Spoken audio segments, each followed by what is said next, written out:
Siapakah makhluk-makhluk misterius ini? Alien? Apa yang membuat mereka tampak sangat jauh berbeda dengan manusia pada umumnya? Gurun Paracas terletak di negara yang paling misterius di pantai selatan Amerika Selatan, Peru, pada 1928. Seorang arkeolog Peru bernama Julio Tello menemukan sesuatu yang paling misterius di sebuah gurun yang tandus. Selama penggalian arkeologi, Tello menemukan sebuah kompleks kuburan kuno yang membingungkannya. Di kuburan misterius ini, Tello menemukan serangkaian mayat manusia paling kontroversial yang mungkin akan mengubah persepsi kita.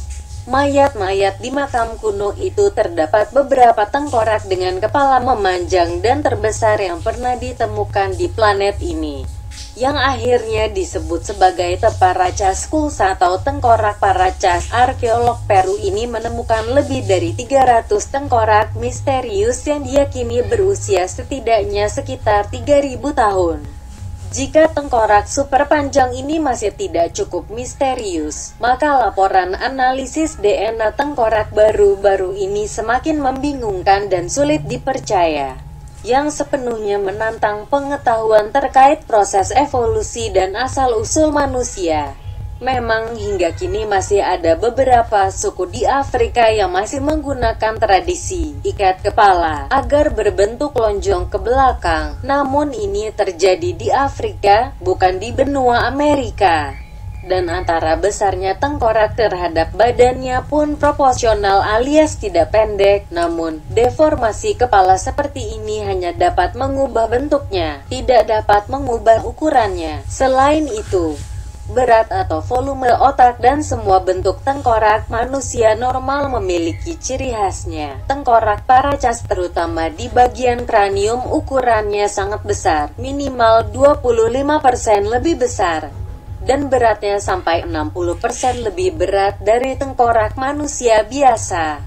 Para peneliti yakin bahwa sifat-sifat dari pembesaran bagian atas dan belakang tengkorak ini tidak mungkin dapat dihasilkan melalui tradisi ikat kepala atau head bindings, seperti pendapat beberapa ilmuwan lain pada banyak literatur.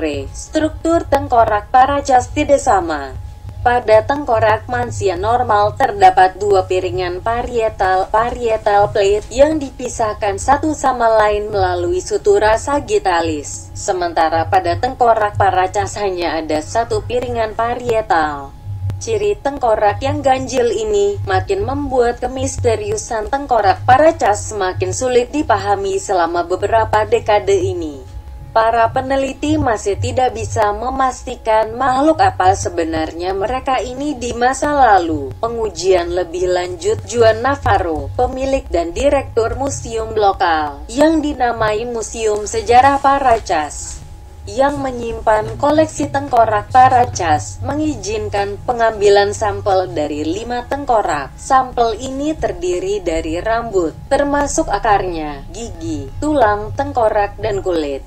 Dan sampel dari 3 tengkorak ini kemudian dikirim kepada ahli genetika.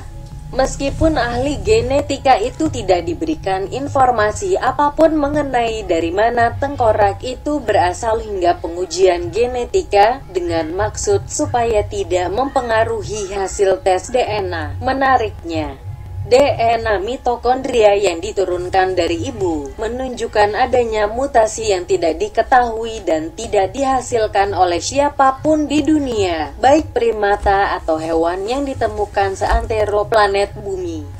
Mutasi yang telah diteliti dalam sampel tengkorak Paracas menunjukkan bahwa peneliti berhadapan dengan apa yang benar-benar baru, yaitu makhluk seperti manusia atau human-like being, karena sangat berbeda dari Homo sapiens, Neanderthal ataupun Denisovans. Brian Forster, seorang ahli manusia kuno tentang tengkorak memanjang di Amerika Selatan itu mengungkapkan temuan dari ahli genetika berikut ini.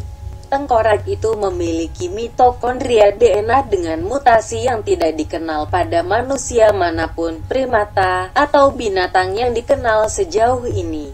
Tapi sedikit potongan yang saya dapat dari sampel ini mengindikasikan bahwa mutasi-mutasi yang ditemukan ini adalah spesies makhluk baru, sangat jauh berbeda dari Homo sapiens, Neanderthal dan Denisovan, manusia gua. Menurut laporan terkait, struktur tengkorak Paracas sangat jauh berbeda secara biologis. Jadi mustahil itu adalah hasil kawin silang dengan spesies manusia yang tidak sama. Dampaknya tentu besar. Saya tidak yakin apakah ia bisa dikategorikan sebagai evolutionary tree, pohon evolusi, atau dalam silsilah evolusi yang kita kenal, tulis ahli genetika. Lantas siapakah makhluk-makhluk misterius ini, dan apa sebenarnya yang membuat mereka tampak sangat jauh berbeda dengan manusia normal pada umumnya? Mungkinkah mereka berasal dari luar bumi?